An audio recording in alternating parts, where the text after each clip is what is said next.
Selamat datang di channel Alur Donghua. Sebelum menonton, silahkan subscribe, biar Mimin tambah semangat update-nya. Saya mengerti, jawab Yunche. Apa yang bisa dia katakan ketika Nisuan bertekad mengubur bagian masa lalunya itu? Pada saat inilah siluet putih bersih terbentuk di samping Yunche. Dia bertanya dengan suara seperti mimpi, "Mengapa kamu terlihat seperti ini, Nisuan?" Nisuan berbalik dan menatap siluet itu. Lama kemudian, dia akhirnya bergumam kaget dan tidak percaya, "Li Su, kamu masih ada?" Li Su menjawab, "Ya, tapi aku bukan lagi diriku yang dulu." Sebagai permulaan, 90% ingatanku tentangmu kabur atau tidak ada. Tetap saja, aku yakin penampilanmu tidak seperti ini. Haha, Nisuan terkekeh, segudang kesengsaraan adalah racun yang tak terbayangkan. Bahkan sebagai dewa penciptaan, saya didorong ke ambang kematian dan pembusukan. Sejujurnya aku tidak menyangka akan bertemu denganmu lagi. Aku menyesal karena tanpa sengaja menunjukkan kepadamu sisi burukku, dan, Nisuan menghela nafas, aku berjanji pada Jie Yuan bahwa aku tidak akan pernah bertemu denganmu lagi, tapi aku pernah mengingkari janji itu ketika aku mempercayakan JR kepadamu. Hari ini adalah kedua kalinya saya mengingkari janji itu. JR. Yunche butuh beberapa saat untuk mengetahui bahwa yang dia maksud adalah putrinya dengan Jie Yuan, gadis Honger dan Yuer sebelum mereka terbelah dua, Ni Jie. Siluet Li Su perlahan memudar hingga dia benar-benar hilang. Hanya suaranya yang tersisa saat dia menjawab, "Ingatanku hanya sesaat seperti awan. Saya tidak dapat mengingat hal ini. Untuk itu, saya dengan tulus meminta maaf." Nisuan menggelengkan kepalanya sambil tersenyum. Dia merasa menyesal karena melanggar janjinya kepada Jie Yuan, tapi dia juga sama senangnya bisa bertemu dengan seorang teman lama yang dia pikir sudah lama meninggal. Jutaan tahun telah berlalu, dan dunia telah berubah tanpa bisa dikenali lagi. Anda mungkin bukan lagi dewa pencipta kehidupan seperti dulu, tetapi Anda hampir identik dengan Li Su yang saya ingat. Kalau dipikir-pikir lagi, Moe dan obsesiku padamu salah. Kami seharusnya tidak pernah mencoba merayu seseorang yang murni dan suci seperti Anda. Anda adalah bintang tak tersentuh yang melayang di atas kumparan fana bahkan sampai hari ini. Yunche, apakah dia benar-benar murni dan sakral? Kenapa aku merasa dia hanya naif? Masa lalu seharusnya tetap menjadi masa lalu, jawab Li Su. Aku mendapati diriku tanpa tujuan ketika aku terbangun dari tidur panjang, tapi aku dapat menemukan alasan baru untuk hidup segera setelahnya. Saya percaya bahwa saya jauh lebih beruntung daripada Anda. Sungguh menyenangkan mendengarnya, jawab Nisuan dengan senyum ramah. Saya diberkati memiliki teman seperti Anda. Sayang sekali saya sudah meninggal, sehingga tidak dapat lagi membalas budi saya kepada Anda. Li Su menyentuh Yunche dengan persepsi ilahinya, dialah alasanku ada di dunia sekarang. Karena Anda adalah dermawannya, bantuan yang Anda lakukan padanya adalah bantuan yang dikembalikan kepada saya. Oleh karena itu, Anda tidak perlu merasa menyesal. Yunche belum lama mengetahuinya, tapi dia tahu bahwa dia adalah tipe orang yang mengatakan dengan tepat apa yang dia pikirkan. Subteks atau kehalusan tidak ada dalam kamusnya. Meski begitu, dia merasakan dorongan untuk berlari ketika dia mengucapkan kalimat, "Dialah alasanku ada di dunia sekarang." Syukurlah Nisuan hanyalah pecahan jiwa yang lemah saat ini, dan dia sudah lama menyerah pada Li Su. Jika tidak, dewa jahat mungkin akan tergoda untuk menghajar penggantinya tidak peduli seberapa baik hati dan sombongnya dia. Bagaimanapun, Nisuan telah menghabiskan jutaan tahun mencoba merayu Li Su tetapi tidak berhasil, dan sekarang dia mengatakan bahwa manusia fana adalah alasannya untuk terus ada di dunia ini. Benar saja, keheningan yang mengkhawatirkan menyelimuti dunia urat nadinya segera setelah Li Su mengatakan ini. Yunce bahkan bisa merasakan Nisuan mengamatinya dengan pandangan kritis. Kemudian, Dewa Jahat menanyakan pertanyaan yang paling dia takuti, "Mengapa kamu?" Dia memotong dirinya sendiri sebelum dia bisa menyelesaikan pertanyaannya, "Sudahlah. Dunia ini tidak lagi ada hubungannya denganku. Malah, saya seharusnya senang dan senang bahwa Anda telah menemukan alasan baru untuk hidup." Sebuah alasan, tiba-tiba dia berbisik pada dirinya sendiri, "Tidak kusangka aku menjalani sebagian besar hidupku tanpa mengetahui bahwa alasan adalah sebuah kemewahan." Moe juga sama. Apa yang dialami Nisuan hingga mengatakan hal seperti itu? Apakah dia begitu lelah sehingga dia bahkan tidak dapat menemukan alasan untuk hidup lagi? Tunggu sebentar, Moe, sama saja. Apakah dia mengatakan bahwa Moe, Kaisar Ilahi yang menghukum surga, juga tidak dapat menemukan alasan untuk hidup? Apakah Dewa Pencipta mati karena depresi? Apa yang sebenarnya terjadi saat itu? Apa yang sebenarnya terjadi saat itu? Nisuan bisa binasa kapan saja, apakah masa lalu benar-benar akan terkubur selamanya? Itu sedikit keterlaluan, tapi Yunce tidak bisa membiarkan kedua dewa pencipta mengobrol satu sama lain lagi. Dia menyela, "Senior Nisuan, saya menemukan prasasti yang Anda tinggalkan di alam dewa. Alasanmu menjatuhkan benih dewa jahat ke dalam jurang neraka adalah karena kamu takut bahwa vena mendalam dewa jahat yang lengkap akan memungkinkan manusia untuk melampaui batas-batas alam semesta saat ini, dan berpotensi menghancurkan tatanannya sekali lagi. Namun, sekarang aku yakin kamu punya tujuan lain. Kamu berencana untuk menanamkan secercah jiwamu pada benih dewa jahat, objek yang tidak bisa dipadamkan oleh kekuatan apapun, sehingga kamu bisa memata-matai anomali abis." Kamu menebak dengan benar. Nisuan mengangguk setuju, bahkan sebelum para dewa dan iblis berperang, aku sudah menyadari ada sesuatu yang tidak beres dengan abis. Namun, aku tidak menghiraukannya karena berpikir itu hanya karena jumlah dewa berdosa yang dilemparkan ke dalam jurang maut semakin meningkat.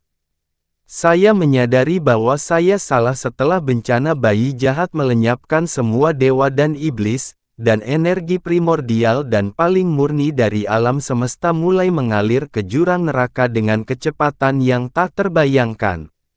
Aku tahu itu, pikir Yunce.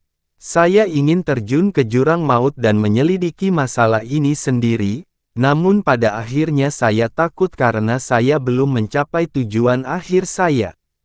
Tujuan akhir Nisuan adalah meninggalkan warisannya dan menghentikan kemarahan Jie Yuan ketika dia akhirnya kembali ke Primal Chaos. Dia tidak mungkin mengambil risiko mengetahui apa yang dipertaruhkan. Seperti yang kamu katakan, aku memasukkan benihku dengan secercah jiwaku dan menjatuhkannya ke dalam jurang maut. Dengan asumsi benih saya selamat dari kejatuhan, pecahan jiwa saya harus bertahan untuk mempelajari banyak hal. Tapi tentu saja, saya tidak mungkin mengirimkan apa yang saya pelajari kembali ke sisi lain karena hubungan saya dengan jiwa utama saya terputus. Mengingat betapa lemahnya fragmen jiwa ini, Yunce berpendapat bahwa dia menghabiskan sebagian besar waktunya dalam tidur. Meski begitu, dia pasti telah mempelajari banyak rahasia berharga. Menurut Mo Beichen, tidak ada seorang pun di abis yang mengetahui nama asli Raja Abaisal. Mereka hanya mengenalnya sebagai Raja Neraka. Seolah-olah nama aslinya adalah suatu hal yang sangat tabu. Tidak peduli siapa dia pasti dewa atau iblis dari era dewa dan iblis. Faktanya, Qi Wuyao berteori bahwa dia adalah iblis tingkat tinggi yang menggunakan artefak iblis spasial terhebat milik iblis. Dewa Kilin pertama dan penerusnya memegang benih bumi sampai Yun Ce datang, dan kedua Dewa Kilin pernah dekat dengan Raja Neraka. Tidak ada seorang pun di abis yang mengetahui Raja Abaisal yang sebenarnya, tapi Dewa Jahat adalah Dewa Penciptaan. Tidak peduli seberapa kuat Raja Neraka, dia tidak akan pernah lebih hebat dari Dewa Jahat. Oleh karena itu, bahkan pecahan jiwa dari Dewa Jahat seharusnya dapat mengidentifikasi manusia dengan mudah. Yun Ce bertanya langsung, apakah kamu tahu siapa orang yang mendirikan abis, Raja Abaisal, senior Dewa Jahat?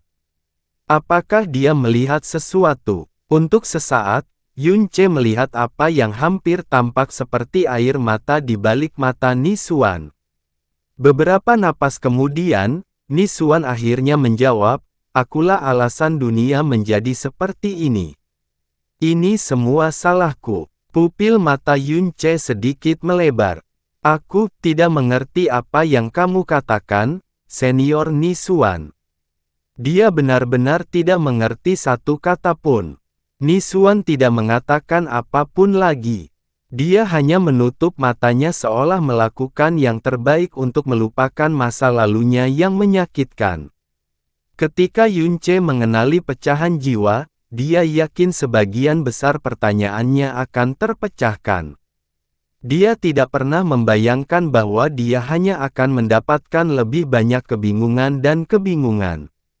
Saya tidak berpikir dia akan menjawab saya bahkan jika saya menekannya. Pada saat itulah Ni Xuan akhirnya angkat bicara, hentikan dia. Anda harus menghentikannya apapun yang terjadi. Suaranya satu bagian sedih dan 9 bagian bertekad, semua dosa dan tragedi harus berakhir di era ini. Kamu bisa, hanya kamu yang bisa melakukannya. Jika Anda membutuhkan motivasi, perlakukan itu seperti Anda membalas budi saya. Yun Ce tidak tahu apa yang dia bicarakan, apalagi siapa sebenarnya Raja Neraka. Namun, dia masih menatap mata Ni Xuan dan mengangguk kuat. Itulah alasanku datang ke abis. Anda yakin saya akan berhasil, dan sepertinya saya tidak punya pilihan lain. Bagus. Ni Xuan mendongak dan menutup matanya sekali lagi. Jika kamu benar-benar bisa mengakhiri semuanya di era ini, setidaknya itu tidak akan menghasilkan akhir yang paling buruk. Kamu masih muda, padahal dia sudah lama memasuki masa jayanya. Perjalananmu ini ditakdirkan untuk menjadi perjalanan yang panjang dan sulit. Aku tahu tekad dan takdirmu kuat karena kamu bisa menyatukan kembali benihku, tapi pastikan kamu tidak mendekatinya terlalu cepat, lagi pula, akan mudah baginya untuk mengenali auramu, atau lebih tepatnya, auraku. Mata Yun Ce bergetar sedikit. Maksudnya itu apa? Dia tidak bisa bertanya pada Ni Xuan tentang hal itu. Dia hanya bisa berkata, terima kasih atas nasihatnya. Saya tidak akan melakukannya. Ni Xuan berkata perlahan, siapa dia di masa lalu tidak lagi penting, dan sejujurnya, saya tidak punya hak untuk membicarakannya. Yang perlu Anda ketahui adalah bahwa dia adalah anak tersesat yang tenggelam dalam obsesinya. Dia harus dihentikan. Dia harus diselamatkan. Saya menyerahkan beban berat ini kepada Anda. Dan sekarang, waktuku sudah habis. Suaranya melemah, dan siluetnya mulai kabur. Tunggu. Yun Ce tersadar dari pikirannya yang campur aduk dan buru-buru berseru, jangan pergi dulu, senior Ni Xuan. Pada saat yang sama, dia memanggil gambaran jiwa Honger dan Yuer ke sisinya. Tubuh dan wajah mereka sangat identik. Satu-satunya hal yang berbeda adalah mata, warna rambut, dan aura jiwa mereka. Ni Xuan membeku. Siluetnya masih memudar, tapi tatapannya tertuju sepenuhnya pada kedua gadis itu, tidak mau berpaling bahkan untuk sesaat. Honger mengamati dunia aneh di sekitarnya sebentar sebelum bertanya, dunia aneh apa ini, dan siapa lelaki tua aneh ini? Reaksi Anda sangat bertolak belakang dengan reaksinya. Dia tampak sama terkejut dan bingungnya dengan Nisuan. Tidak sampai jejak jiwa yang ditempatkan begitu lama terpicu sehingga dia berseru. Ayah! Hah! Honger tiba-tiba berbalik dan menatap Yuer dengan mata merah terang. Siluet Nisuan bergetar. Jika ada jiwa yang bisa menitikkan air mata, dia sudah tidak dapat berkata-kata lagi saat ini. Honger, Yunce meraih tangan mungilnya dan Yu dan berkata dengan sungguh-sungguh, namanya Nisuan dan dia adalah ayahmu. Ayah kandungmu. Apakah begitu? Ekspresi Hong berubah serius sesaat. Kemudian, dia tersenyum lebar dan menyapa Nisuan, halo, ayah. Saya Honger. Baik saudari Sensi maupun kakak perempuan berkulit putih memberitahuku bahwa aku dulu memiliki nama yang sangat aneh bernama Wan Hu. Apakah kamu menamaiku seperti itu karena aku seorang yang rakus? Nisuan masih menatapnya dan Yuer dan gemetar tak terkendali. Dia masih tidak mampu berbicara. Jadi, aku benar-benar punya ayah dan ibu. Honger tersenyum bahagia. Dan di sini aku berpikir. Seorang guru yang sudah bersiap untuk ini segera menutup mulutnya dengan tangan dan berkata dengan wajah datar, aku tahu kamu merindukan ibumu, tapi sekarang bukan waktunya. Sekarang pergilah ke sisi ayahmu. Saat Yunce mendorong Honger ke sisi Nisuan, Yuer sudah melayang ke arah lelaki tua itu. Dia mengulurkan tangan dan mencoba menyentuh wajah ayahnya dengan tangan mungilnya, tapi yang berhasil dia lakukan hanyalah menimbulkan riak pada bayangan ayahnya yang masih memudar. Air mata bening mengalir di pipi putih susunya satu demi satu. Untuk sementara waktu, hal itu tidak dapat dihentikan. Saat itu, setelah ayahnya menempatkannya di dunia yang gelap dan sepi itu, dia tidak punya apa-apa selain seikat bunga Udumbara Netherworld untuk menemaninya.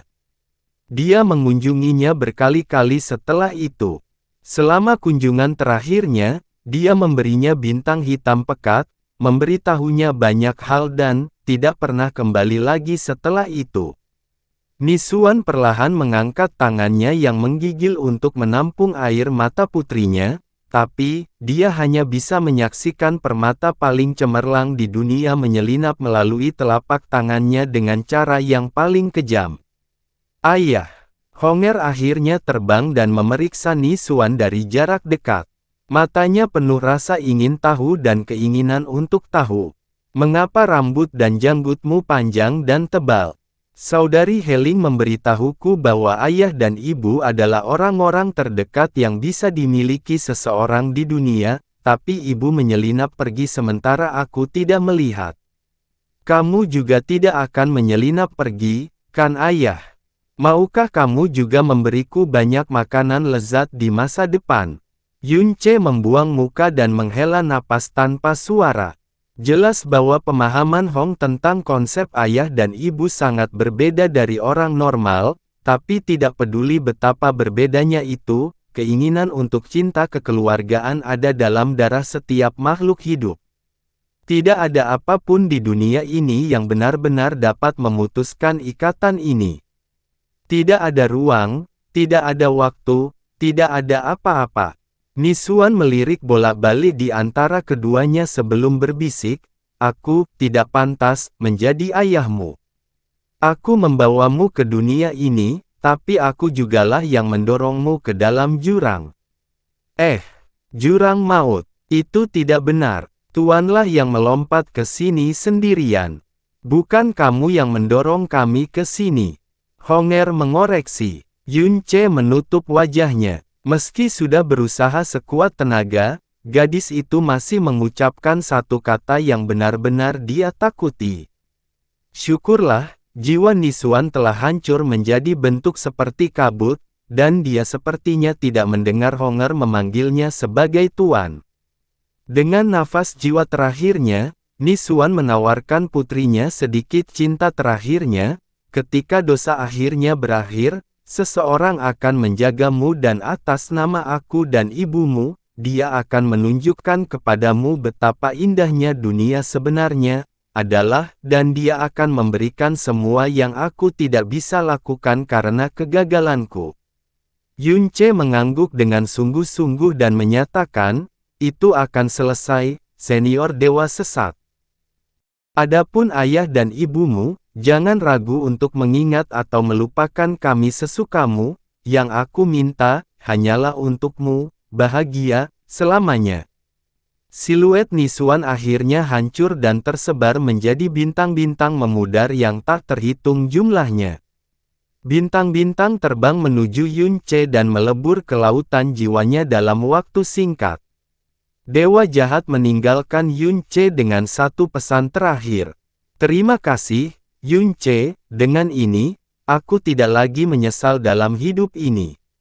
Yunce menutup matanya dan mendesah sedih. Bagaimana kamu bisa berterima kasih padaku? Apa yang saya lakukan untuk Anda sangat sepele dan tidak ada apa-apanya dibandingkan dengan bantuan yang Anda berikan kepada saya. Dia menghilang. Dia pasti menyelinap pergi seperti ibu. Kenapa kamu menangis, kan? Bisakah kamu berhenti menangis? Melihatmu menangis membuatku sedih juga. Oh tidak, aku benar-benar ingin menangis sekarang. Tiba-tiba aku merasa sangat sedih. Wah. Yunce berjalan mendekat dan memeluk Honger dan Yuer, menghibur mereka dengan lembut. Pada saat inilah bintang-bintang yang terbang ke lautan jiwanya meluas menjadi pemandangan dari masa lalu yang sangat jauh. Gunung-gunung tidak ada habisnya, dan lautan awan tidak ada batasnya. Itu seperti pemandangan yang keluar dari surga. Seorang pria berjubah putih berdiri di puncak gunung yang menjulang tinggi bahkan melampaui awan. Tangannya tergenggam di belakang punggung, dan rambut panjangnya berayun bebas mengikuti angin. Dia tampak tampan dan halus. Langit berdiri sejajar dengannya, dan tanah serta semua makhluk hidup lainnya ada di bawah kakinya.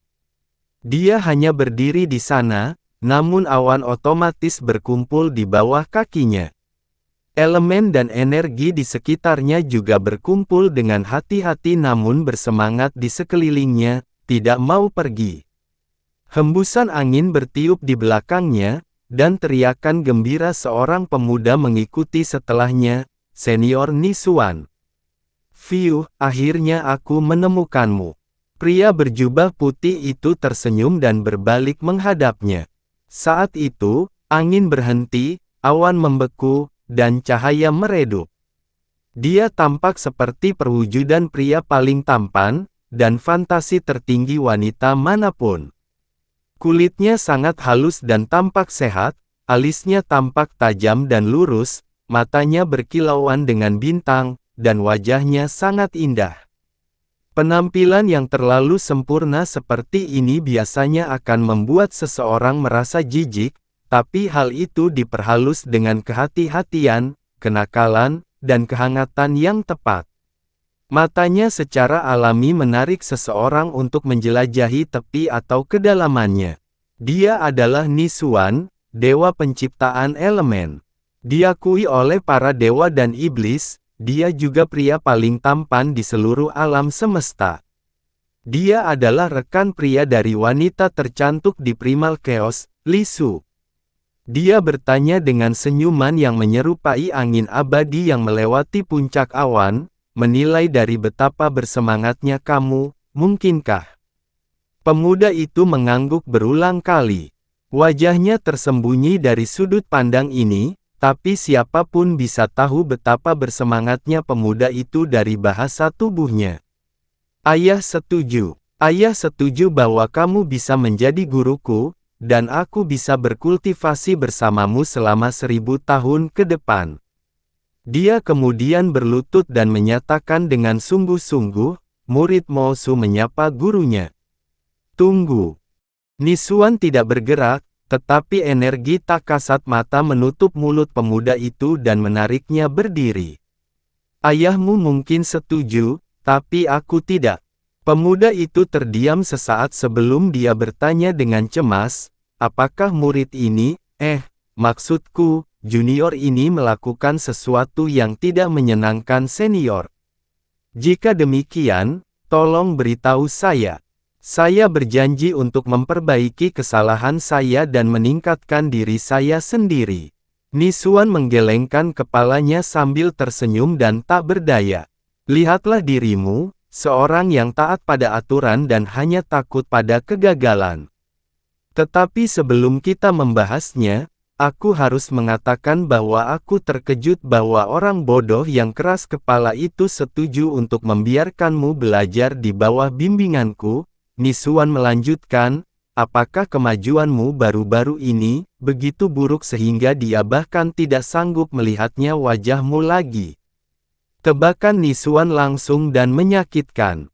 Pemuda itu menundukkan kepalanya dengan malu dan bergumam, ya, saya telah terjebak pada pedang ke-73 dari 99 pedang pemecah surga selama 320 tahun. Dan dia berkata bahwa saya tidak akan pernah bisa menguasai seni pedang hukuman surga kalau terus begini. Nisuan tertawa terbahak-bahak. Kedengarannya seperti sesuatu yang akan dikatakan oleh orang bodoh tua yang keras kepala itu. Semua orang di alam semesta tahu persis betapa berbakatnya Anda. Bahkan mungkin ada yang mengatakan bahwa tidak ada seorang pun di antara para dewa dan berbagai ras yang dapat menandingi Anda. Jelas sekali bahwa orang tua bodoh itu hanyalah guru yang buruk, tapi dia tidak akan pernah mengakuinya. Gaya mengajarnya sedemikian rupa sehingga bahkan orang jenius terhebat pun akan berubah menjadi balok kayu kaku yang tidak berani bereksperimen dengan apapun. Fakta bahwa kamu berhasil menguasai 72 pedang pertama meskipun terikat pada lengan, kaki, hati dan jiwa adalah bukti betapa berbakatnya kamu. Pemuda itu mendongak dengan mata berbinar. Ayah tidak pernah memujiku seperti itu. Dia selalu mengatakan itu. Kamu sangat tidak berbakat, malas, terganggu, terlalu berhati-hati. Nisuan menyindir sembarangan. Pemuda itu tampak terkejut sekaligus terkesan. Kamu benar-benar orang yang paling mengenal ayahku, senior Nisuan. Itu semua adalah istilah yang pernah dia gunakan sebelumnya. Itu karena orang bodoh tua yang keras kepala itu tidak bisa menemukan sesuatu yang baru. Nisuan mendengus dengan nada meremehkan, sumpah, kentutnya tetap berbau sama bahkan setelah jutaan tahun. Kata-kata kasar keluar dari mulut Nisuan meskipun wajahnya sangat tampan. Bahkan pemuda itu bersinar dengan kekaguman dan rasa hormat terhadap Nisuan meskipun dia menghina ayahnya secara langsung. Itu karena Nisuan adalah satu-satunya orang di dunia yang berani mengkritik ayahnya. Setiap kali dia dekat dengan Nisuan, dia merasa seperti berada di dunia yang sama sekali berbeda. Dunia di mana dia tidak perlu menekan dirinya sendiri, meributkan kesalahan sekecil apapun, dan meragukan dirinya sendiri, sebuah dunia di mana dia tidak perlu khawatir jika langkah kakinya stabil, ekspresinya tepat, atau napasnya tenang. Sebenarnya, ayahmu tahu betul bahwa dia adalah guru yang menyebalkan, tapi dia tidak sanggup untuk memohon padaku secara langsung.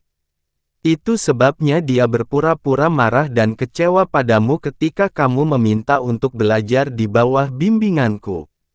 Dia mungkin berteriak, "Pergilah. Saya bisa mendapatkan ketenangan pikiran setelah ini." Ketika dia mengusirmu dari rumahmu, bukan? Mata dan mulut pemuda itu melebar seperti piring. Nada dan kata-kata yang kamu gunakan, persis sama dengan nada dan kata-kata ayahku.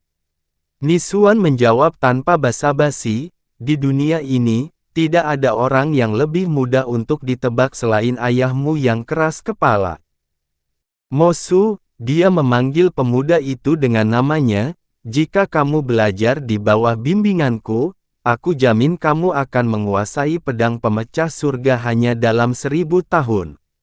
Pemuda itu mendongak dengan tidak percaya. Ah, 1000 tahun. Nisuan menggoyangkan alisnya. Apakah ayahmu tidak memberitahumu bahwa aku hanya membutuhkan 400 tahun untuk menguasai pedang pemecah surga? Pria muda itu menggelengkan kepalanya. Ayah tidak pernah menyebutkannya, tapi petugas pedang surga Brahma memang berbicara kepadaku tentang hal itu.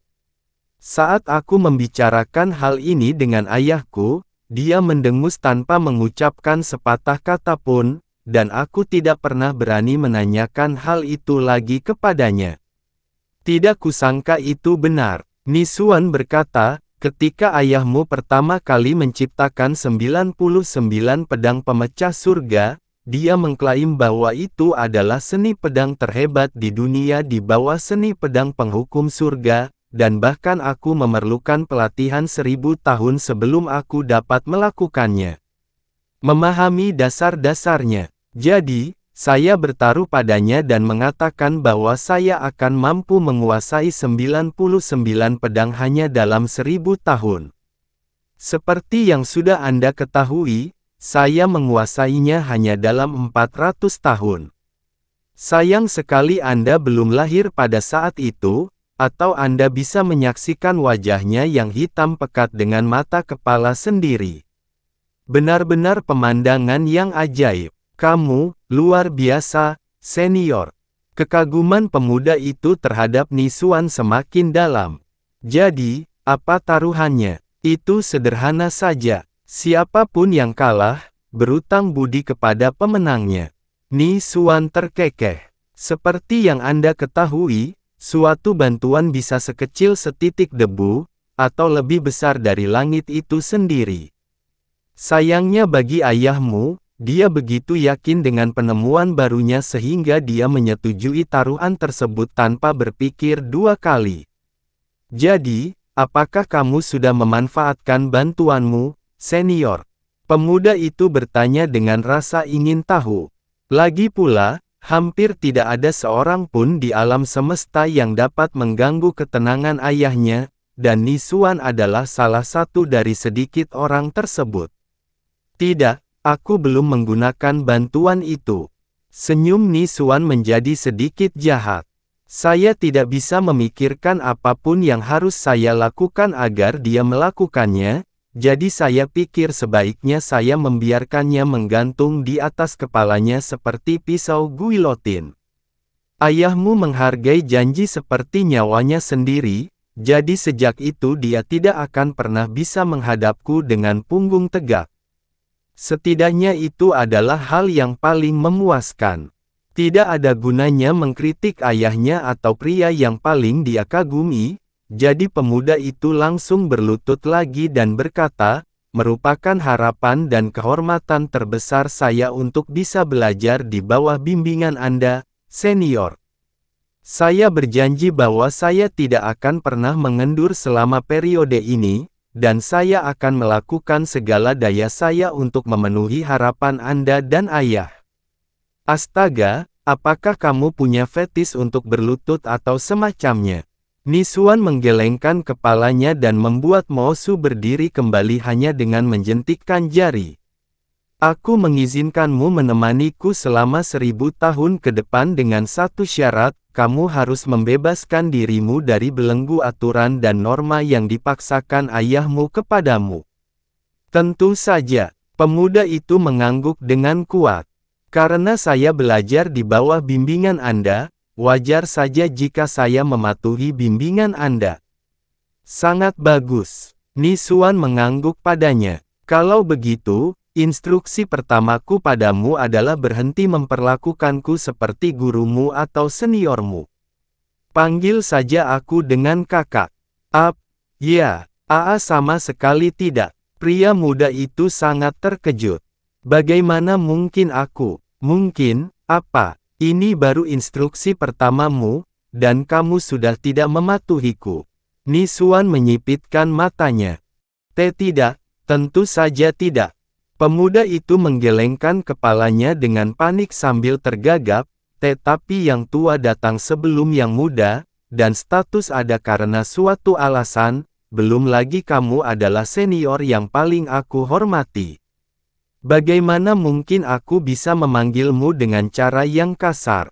Status pantatku. Lagi pula, jika Anda bahkan tidak bisa melepaskan belenggu senioritas, lalu bagaimana Anda bisa berkembang di bawah pengawasan saya? Nisuan memunggungi Mosu dan berkata dengan nada kecewa, kau boleh pergi. Teror mencengkeram pemuda itu dalam sekejap. Dia buru-buru berkata, tunggu, senior. Aku akan mendengarkanmu, aku. Yang perlu dia lakukan hanyalah mengucapkan kata kakak, namun pemuda itu merasa bahwa akan lebih mudah untuk mengangkat seluruh dunia di punggungnya. Itu karena dia telah diindoktrinasi tentang pentingnya pendidikan, etika, aturan, hukum, adat istiadat, dan banyak lagi sepanjang hidupnya. Mengucapkan kata-kata yang tampaknya tidak berbahaya itu berarti mematahkan separuh cara dia menjalani hidupnya hingga saat ini. Nisuan tidak memberinya kesempatan untuk ragu-ragu. Sosoknya berubah menjadi titik dalam sekejap. Ah, tunggu. Pria muda itu tersandung sedikit sebelum dia sadar. Sambil mengejar Nisuan dengan sekuat tenaga, dia mengerahkan hampir seluruh tekadnya dan memaksakan kata-kata, kakak. Nisuan segera menghentikan langkahnya dan melihat ke belakang sambil tersenyum. Sekarang kita sedang berbicara. Melakukannya lagi. Pemuda itu tidak bisa langsung menjawab. Dia hanya berdiri di sana dan merasa dunianya terbalik. Ketika dia mengucapkan dua kata yang memberontak terhadap ortodoksi dan secara praktis mengkhianati cara hidupnya sampai saat ini, dia merasa seolah-olah ada sesuatu yang keluar dari tengkoraknya dan masuk ke dunia luas di sekelilingnya. Dia merasa seolah-olah dia telah melompat keluar dari dunia kecil yang tak terlihat. Dunia tidak berubah, tentu saja. Namun Mosu merasa seperti dia melihat warna-warna yang belum pernah dilihatnya sebelumnya. Kakak laki-laki, ekspresi dan nada suaranya sama kaku seperti sebelumnya, tapi itu jauh lebih mudah dibandingkan saat dia mengatakannya pertama kali. Hahaha, Nisuan tertawa riuh dan merangkul bahu pemuda itu. Sekarang kita sedang berbicara. Mulai hari ini, Anda dan saya akan menjelajahi dunia bersama, dan kita akan memperlakukan satu sama lain seperti saudara yang tidak memiliki rahasia satu sama lain. Itu jauh lebih baik daripada jika kita menjadi senior dan junior, guru dan murid, setujukah Anda? Masih dalam keadaan linglung, pemuda itu mengangguk dengan bodoh. Kamu benar, senior. Kamu baru saja memanggilku apa? Kakak laki-laki, kakak Nisuan. Pemuda itu mengoreksi dirinya sendiri dengan kecepatan rendah, dan itu terdengar jauh lebih halus dari sebelumnya. Bagus, ingatlah untuk memanggilku sebagai kakak saja, terutama saat kita menjelajahi alam bawah, perintah Nisuan dengan serius. Manusia di alam bawah mempunyai umur yang sangat pendek, dan kebanyakan dari mereka tidak dapat hidup lebih dari 100 tahun. Pesonaku akan turun drastis jika para imut mendengarmu memanggilku sebagai senior. Kenapa kamu tertarik pada makhluk rendahan di alam bawah, kakak? Nisuan menggelengkan kepalanya sambil tersenyum tetapi kali ini tidak memberinya penjelasan. Dia menepuk bahunya sekali dan berkata, status ada dalam tindakan dan hatimu. Alasan utama kemajuanmu lebih lambat dari yang diharapkan adalah karena kamu dirantai oleh belenggu tebal di sekitar hatimu. Belenggu inilah yang memengaruhi kemampuanmu menggunakan pedang. Dulu, Anda tidak pernah menyadari bahwa belenggu ini ada.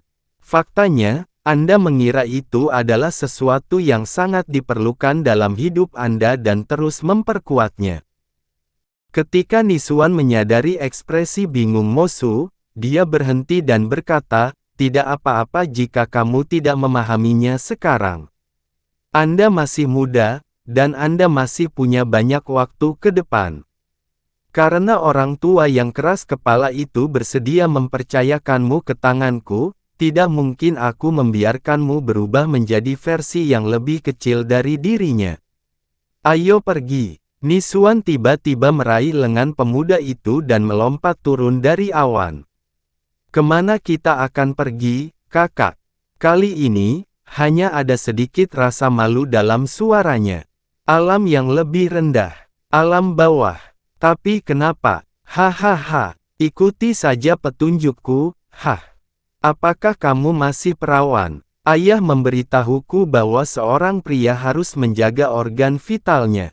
Berhenti di sana. Aku tidak perlu mendengar kata-kata bodoh tua yang keras kepala itu dari mulutmu. Apa kamu punya kekasih? Kekasih? Saya tidak mengerti apa kata itu. Apa pendapatmu tentang cinta antara seorang pria dan seorang wanita? Ayah bilang cinta antara laki-laki dan perempuan harus seperti dia dan ibu. Mereka harus saling mendukung dan menghormati satu sama lain. Mereka harus memahami nilai reproduksi dan menghindari terlibat dalam. Itu adalah omong kosong dewa penciptaan terbesar yang pernah saya dengar dalam hidup saya. Dia hanya berharap dia bisa memasukkan kepala dan pantatnya ke istana kehidupan ilahi saat itu. Ayahku mengatakan hal yang persis sama tentangmu. Benarkah begitu? Kurasa perjalanan ini bisa menunggu sampai aku sudah menghajar ayahmu. Kakak laki-laki, apakah Anda benar-benar berencana untuk tunggu? Saya minta maaf, kakak Nisuan. Aku bersumpah aku tidak akan mengatakan hal sembarangan lagi, jadi kakak. Hahaha. Tentu saja, Nisuan sebenarnya tidak mencari Moe. Meluncur di atas hembusan angin, dia membawa pemuda itu menuju dunia yang sama sekali berbeda. Kakak, aku punya pertanyaan yang sudah lama ingin kutanyakan. Kita telah menjelajahi banyak dunia saat ini, dan Anda sangat senang memamerkan kepada saya semua keindahan yang ditawarkan alam semesta. Tapi kenapa, kamu tidak pernah berhubungan intim dengan mereka? Tidak juga, tentu saja karena hatiku milik orang lain. Jika suatu hari kamu menemukan seseorang yang dapat menyentuh hati dan jiwamu dan memasuki mimpimu, kamu akan memahami bahwa kecantikan seseorang tidak akan bisa mendekati saat dia berbalik untuk menatap matamu. Apakah kamu berbicara tentang Senior Li Su? Hahaha, mengapa kamu menanyakan hal yang sudah jelas? Sudah bertahun-tahun berlalu, dan cintamu padanya masih belum berubah sedikit pun. Tapi menurutku Senior Li Su bukan tipe orang yang suka tahu. Selalu ada harapan jika kamu tidak menyerah, dan dia layak menjadi obsesiku, bukan? Memang benar, usahaku belum membuahkan hasil hingga saat ini, tapi kamu akan mengerti ketika kamu akhirnya bertemu dengan wanita idamanmu. Anda tidak akan menyesalinya meskipun pada akhirnya tidak menghasilkan apa-apa. Apakah cinta antara seorang pria dan seorang wanita sungguh luar biasa? Itu bukanlah sesuatu yang bisa dijelaskan dengan kata-kata. Anda akan belajar ketika Anda akhirnya bertemu orang itu. Sedangkan aku, kamu tidak perlu merasa kasihan padaku sama sekali. Saat itu, ayahmu berjuang mati-matian untuk memenangkan kasih sayangnya, namun pada akhirnya dia memilih menikahi ibumu demi warisannya. Artinya hanya aku yang tersisa di dunia ini yang cocok untuk Li Su, kan? Kamu benar, Anda adalah satu-satunya yang tersisa di dunia yang pantas mendapatkan Senior Li Su. Terus lakukan yang terbaik, kakak. Lain kali kita mengunjungi istana kehidupan ilahi, jangan ragu untuk meminta bantuanku. Hahaha, saya akan dengan senang hati menurutinya. Dunia tahu bahwa cintaku pada Li Su membara dan tak tergoyahkan. Saya menolak untuk percaya bahwa itu akan gagal meluluhkan hati Li Su yang membeku suatu hari nanti.